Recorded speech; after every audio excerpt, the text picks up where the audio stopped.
membicarakan, membahas dan atau ngobrol lah ya soal Pi Network, khususnya pada titik nilai atau spekulasi nilai Pi ya.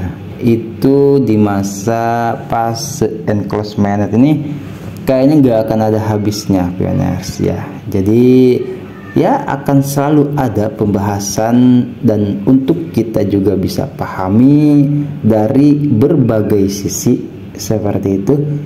Oke, assalamualaikum warahmatullahi wabarakatuh. Balik lagi sama Adun ya. Jadi di video kali ini kita akan kembali sama-sama ya menyimak informasi, yaitu soal bagaimana Pi Network itu bisa dibentuk nilainya, dan berikut juga keterangan-keterangannya ya. Di sini sudah ada beberapa pioner yang mengobrol dan ini artikel dari Rod Dray.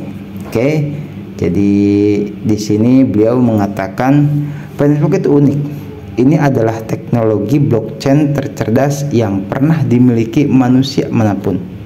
Luar biasa, ini terbaik dari semuanya.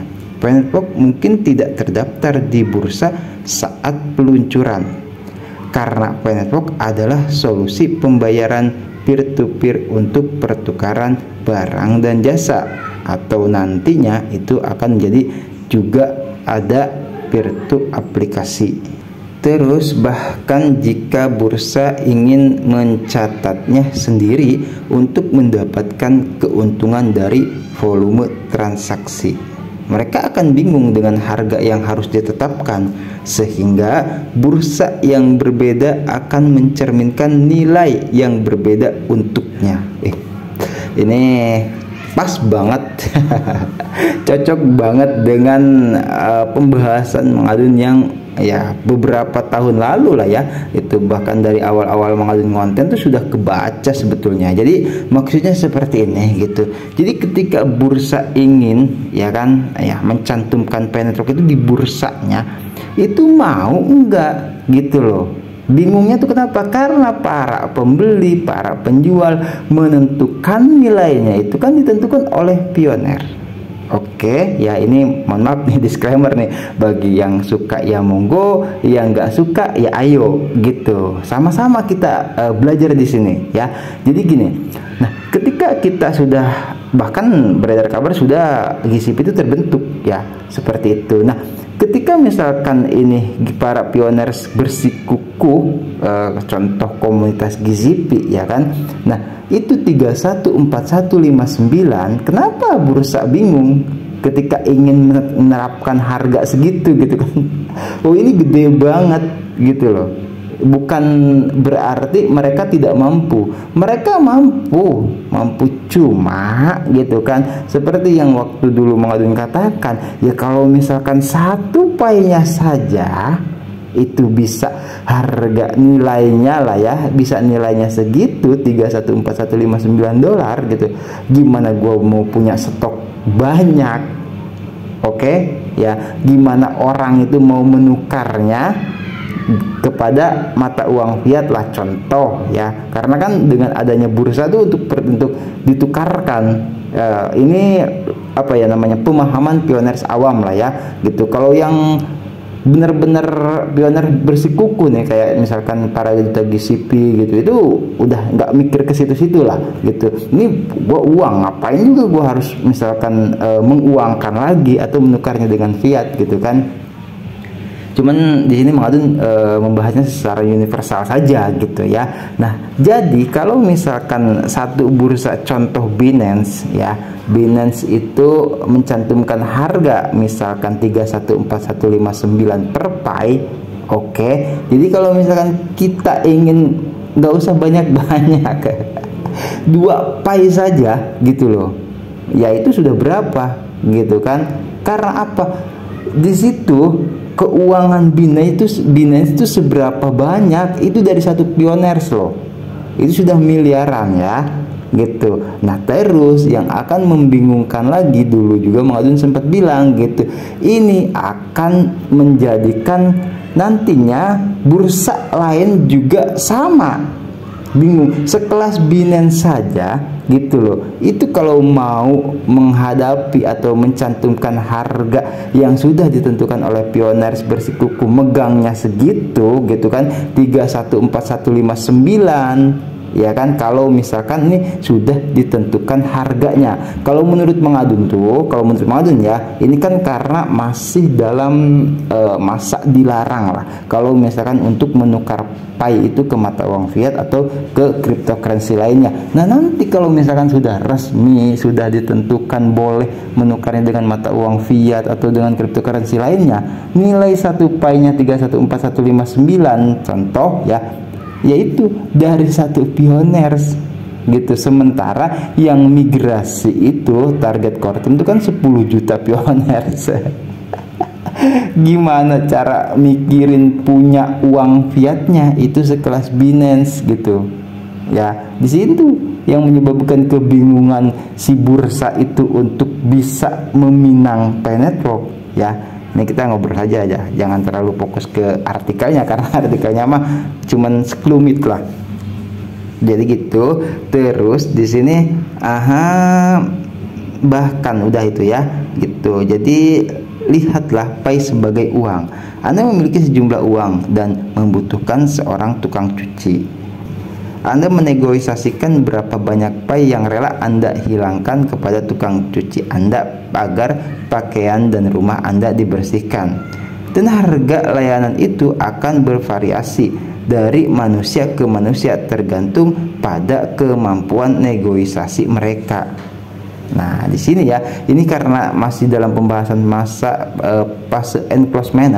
Tapi kalau misalkan yang tadi itu Mengadun sambung lagi ya, kalau misalkan sudah ditentukan 314.159 yang kabarnya itu akan ditentukan nilainya. Kalau tidak ditentukan ya nggak ada ujung gitu. Mau sampai kapan enclosement? Mau sampai kapan mainnet tertutup? Kalau itu nilai Pi tidak ditentukan oleh Core Team, maksudnya tidak diterapkan, tidak disahkan gitu, tidak diiakan. Yang membentuk tuh Pioneer. Tapi kan ketika misalkan Core Team ya kan ketuk palu lah istilahnya, yaitu maka semuanya harus ya sesuai dengan yang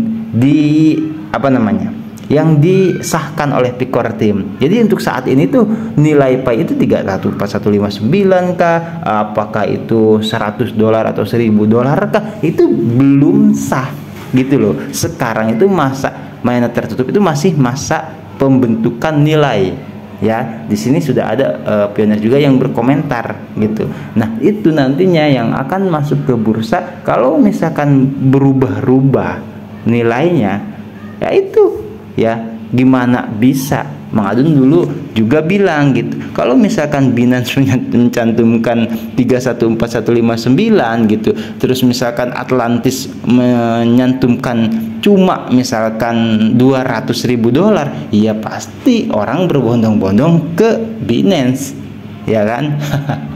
Karena di situ nilai pembentukannya lebih tinggi. Ini kalau tidak ditetapkan, kalau tidak disahkan GCP gitu. Jadi timbul pertanyaan, apa betul Mang nanti akan disahkan? Mengadun juga nggak tahu. Tapi kalau tidak disahkan itu, maka Pioneer akan nunggu-nunggu.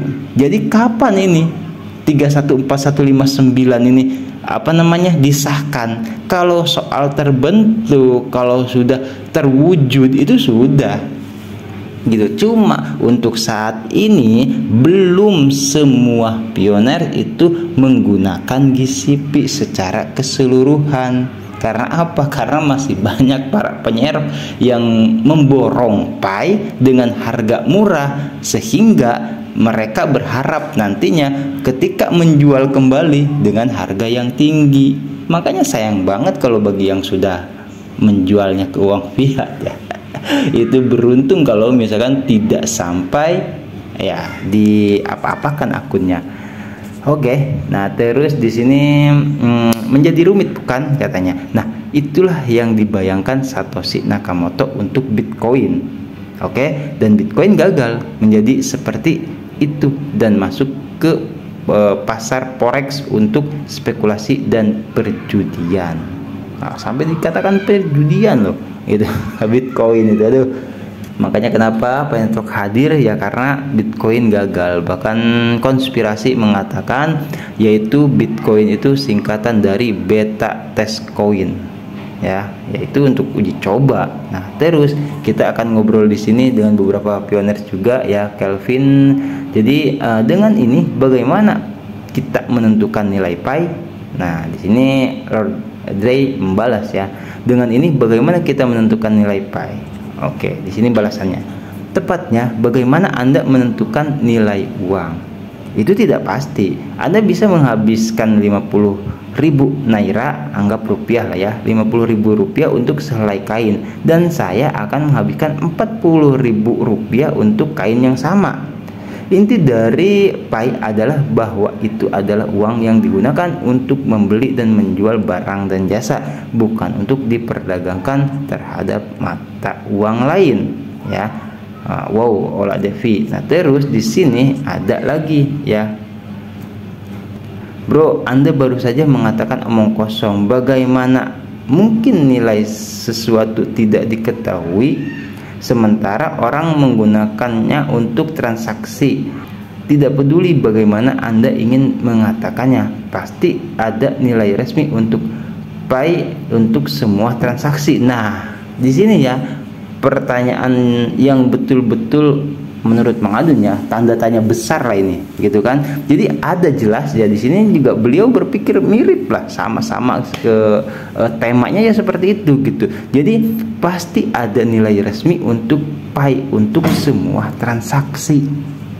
Ya, ini kan berbeda-beda ya. Itu pasti harusnya ada gitu loh untuk nilai resmi atau tadi sah, ya kan, sudah disahkan gitu untuk semua transaksi. Ya kalau beda-beda gimana? Sama pembahasan, jangankan ke bursa, ke toko pun begitu. Mang Adun pernah bahas waktu itu gitu, ke marketplace pun begitu. Jadi kalau misalkan di Pi Barter Mall itu 314159 GCP satu buah baju, ya ngapain kita larinya misalkan ke apa ya, ke toko lain lah yang tidak menggunakan GCP gitu.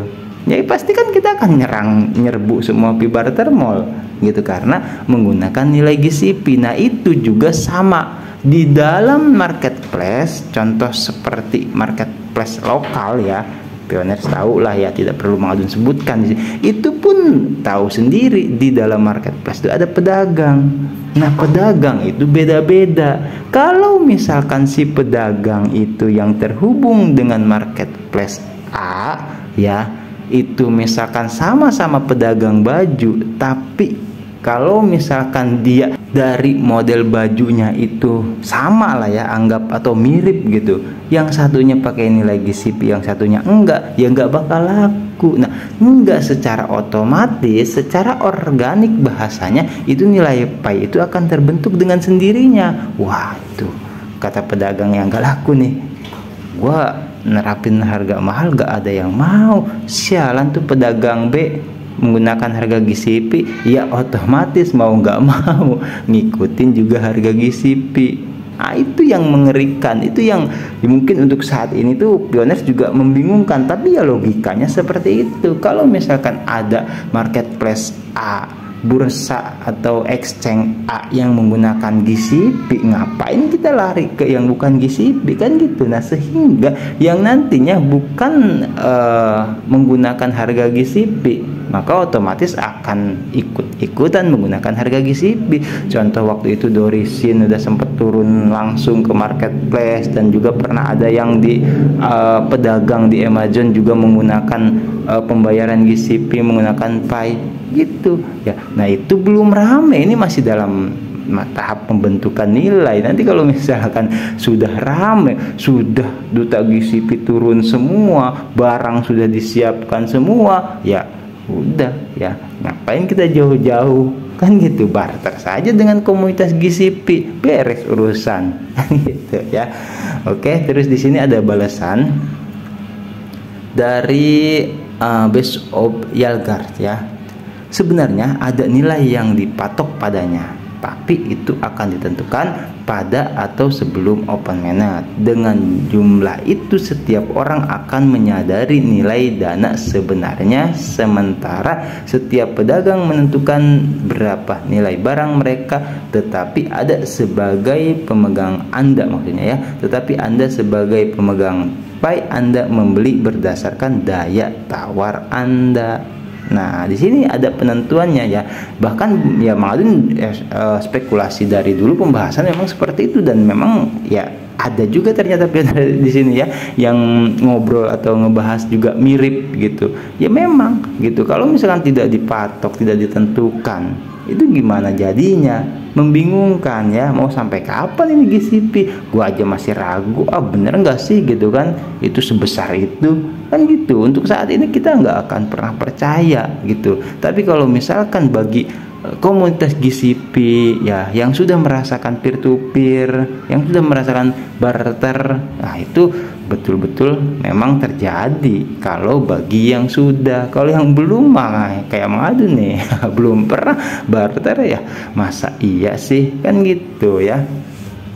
Nah, terus di sini juga ada balasan 2 kali ya, beliau membalas itu untuk memperjelas, mungkin maksudnya seperti itu. Di sini data yang dikumpulkan akan dikodekan dalam pemrograman blockchain yang mencangkup data manusia dan harga dan seterusnya. Setelah bagian ini sebelum open mainnet yang sebenarnya, dan itulah sebabnya Anda mungkin pernah mendengar bahwa fase ini adalah fase untuk membangun nilai bagi Pi. Nah, Pi memiliki nilai yang tak terbayangkan. Oke. Jadi ya memang susah namanya tak terbayangkan itu susah ya gitu loh. Oke, tadi Mang Adun sempat melihat ada Pak Burhan juga ya di sini yang turut serta berkomentar. Nah, kita ngobrol bareng sama Pak Burhan juga yang kadang suka mampir di channel Mang Adun ya. Benar sekali, saya sepakat dengan pendapat Anda. Ini sering saya katakan, tujuan Pi bukan untuk diperdagangkan di bursa seperti kripto lainnya. Bisa saja Pi diperdagangkan, tetapi bukan itu tujuan Pi. Pi diciptakan sebagai alat barter barang dan jasa. Oke ya. Terus kita coba cek-cek ya, nanti Mang Adun skip kalau misalkan pembahasannya bagus kita lanjut gitu ya. Anda sudah mendapatkan gambarannya, namun nilai harus dilampirkan sebagai rentang. Ya betul ya, karena negosiasi sekarang akan relatif terhadap bangku dan bagaimana seorang individu menempatkan nilai pada barang dan jasa sesuai dengan berapa banyak Pi yang tersedia dia terima atau bayar untuk mendapatkan layanan produk berdasarkan bangku. Oke, jadi walaupun misalkan tadi Lord Ray itu sudah mendapatkan gambaran, tapi ya tetap ya sebagai individu itu masih ada saja, maksudnya seperti itu yang menjadi beda. Nah, ini apalagi yang kosong salah tafsir kayaknya ini. Bagaimana biaya transaksi bisa mencapai itu biaya transaksi yang dari dompet induk Pak Bos itu Olua ya.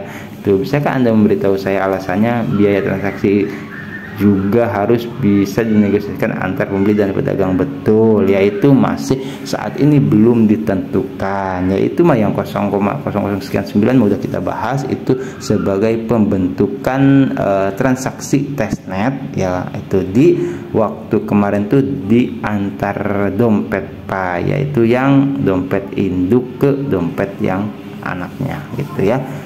Oke, terus apalagi? Jika memang demikian, saya rasa penerapannya akan gagal karena tidak mungkin orang dan negara meninggalkan mata uang utama mereka untuk bertukar barang dan jasa dengan Pi. Ya ini ya, masih ada saja ya, tidak sedikit loh, bukan di Indonesia saja, masih banyak yang bisa dikatakan salah tafsir, salah paham dengan apa yang Pi Network itu tujuannya ya. Misi dan visi Pi Network itu membingungkan kalau bagi yang nggak paham. Di sini dia mengatakan, atau beliau lah ya kita bilang, jika memang demikian saya rasa penerapannya akan gagal karena tidak mungkin orang dan negara meninggalkan mata uang mereka. Siapa yang ingin meninggalkan? Kalau Mang Adun tanya, gitu kan? Ya, di sini ya, ini pentingnya pendidikan Pi Network, pentingnya pembelajaran Pi Network supaya pioners yang manapun itu tidak sampai salah paham. Jadi adanya Pi Network itu bukan untuk meninggalkan mata uang fiat, mata uang negara kita rupiah, bukan. bukan, jauh banget itu. Wong itu juga ya, kita kan gini ya, namanya regulasi gitu kan, pembentukan suatu keabsahan di suatu negara seperti itu. Misalkan PI Network regulasi ke Indonesia ya, kalau misalkan sudah sah seperti itu, ya itu ngapain harus ngotak-ngatik rupiah ya, PI Network ya PI Network, rupiah ya rupiah, kan gitu. Seperti sering Mang Adun katakan, gimana emak-emak itu belanja ke bawang kalau ini hanya akan terjadi setelah nanti ratusan tahun, kabarnya seperti itu ya. Karena regenerasi kita ini kan Dr. Nicholas Kalis mengatakan ya, memang era masa depan tuh era ponsel ya gitu. Jadi ya bagi orang tua kita itu yang dulu-dulu sebelum adanya PI Network nggak ngerti HP, gimana mau transaksi gitu, megang HP aja harus ini, tolong dong teleponin katanya, tinggal telepon aja nggak bisa, itu orang tua kita ya. Makanya sangat wajar proses PI Network itu jangka panjang seperti itu. Sekali lagi jangan salah paham, bukan untuk meninggalkan uang fiat ya, uang fiat ya uang fiat ya kan, PI Network ya PI Network gitu. Seperti sekarang ya di komunitas saja sering banyak terjadi ya, barter gitu ya, itu di luar mata uang ya, mata uang negara kita. Oke lah, gitu aja dulu ya. Silahkan bagi yang ingin menambahkan, ngobrol-ngobrol bareng aja sama Mang Adun, sama pioners yang lain juga di kolom komentar. Atas sehat selalu, lancar rezeki dan diberkahi dalam setiap urusannya. Wassalamualaikum warahmatullahi wabarakatuh. Mang Adun pamit undur diri dulu. Bye bye.